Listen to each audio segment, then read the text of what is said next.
Hello, my name is Douglas Bloch. Welcome to the Depression Recovery Channel, where each week we talk about practical tools and coping strategies for healing from depression and anxiety. Today is Flashback Friday, a feature in which I republish one of my earlier videos you might not have seen that contains really important coping strategies that will help you attain a better mood. Now here's today's video. The title of today's talk is Should I Live or Should I Die? It's a good question. But before we go into it, we have to start with our joke. It is a joke, not even a pun. Or maybe it's a little both. Anyway, I used to be indecisive, but now I'm not so sure.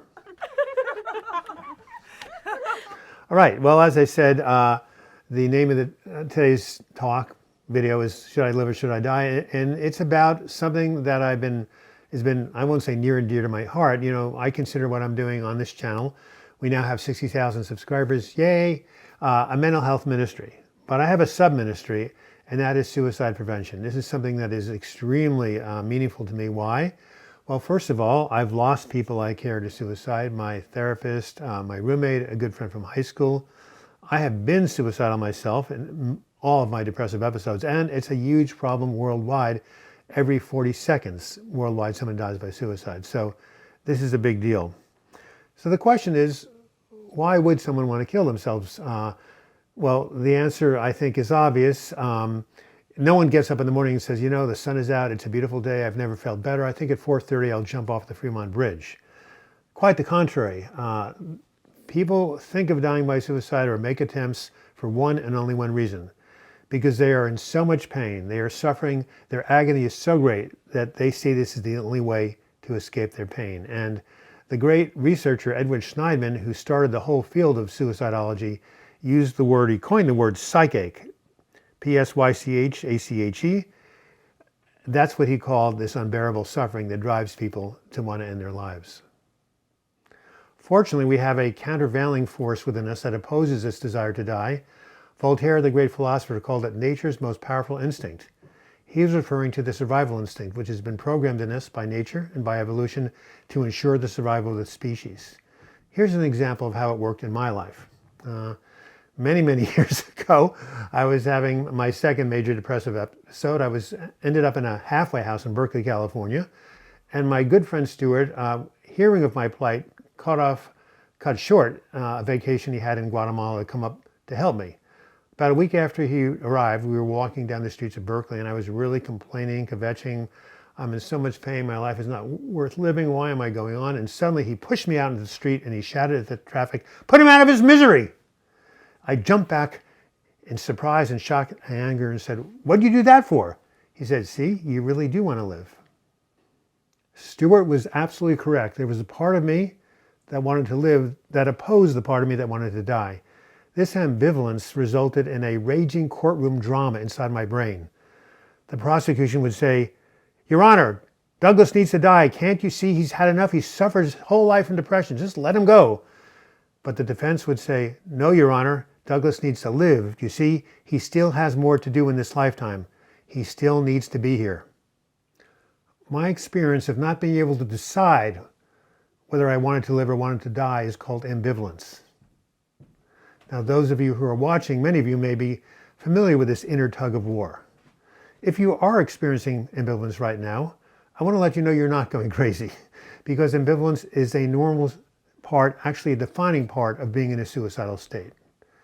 Fortunately, I have really good news, and that is the survival instinct, I believe, and I have witnessed, is stronger than the instinct to escape pain through death. So in this tug of war, I believe your survival instinct has the upper hand. Let me give you two examples. A friend of mine, severely depressed for many years, decides finally he's had enough. He swallows a bottle of antidepressants. 2 minutes later, he calls up his brother and says, "I think I've done something really stupid." A second example, very famous example, about a survivor who jumped off the Golden Gate Bridge. And after he was rescued, he said, "As soon as my hands left the railing, I realized that everything that I thought wasn't fixable in my life was in fact fixable. Everything I thought was unfixable that I couldn't fix, everything I thought was hopeless was in fact not hopeless. There was hope." And I realized that on the way down, and fortunately I lived, and that person has gone on to become a great advocate for suicide prevention. In each of these two cases, and in many other cases, as soon as the prospect of death became a reality, the survival instinct reasserted itself. Kind of like when Stuart pushed me into the traffic, right?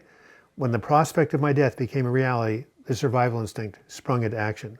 So, the will to live is your greatest ally, and many people survive episodes of suicide, like myself, based on their will to live and their tenacity to never not give up. Why should we not give up? Because, as Susan Blaumer writes in her memoir, she wrote a great book called How I Stayed Alive When My Brain Was Trying to Kill Me.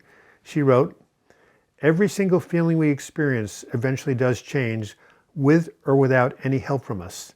They never stay the same or at the same intensity." So you see, you can hold on.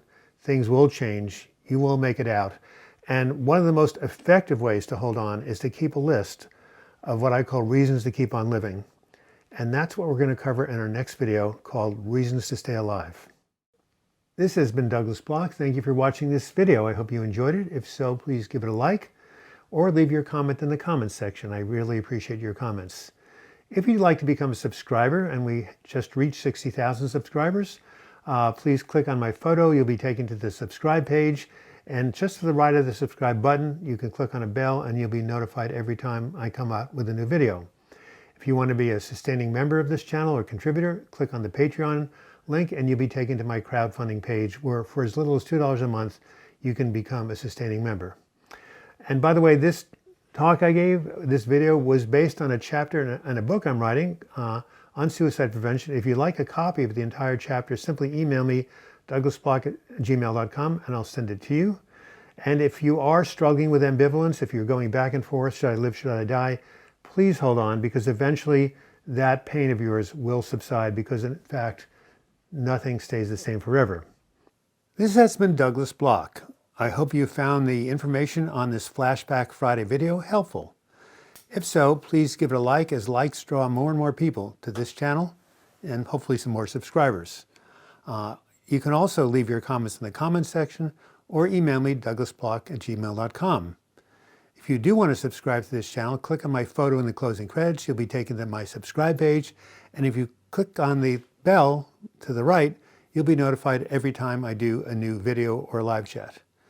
And if you want to contribute to this channel and become a patron, simply click on the Patreon image. You'll be taken to my crowdfunding site. And until next video, I wish you the best in your mental health recovery. Thank you so much.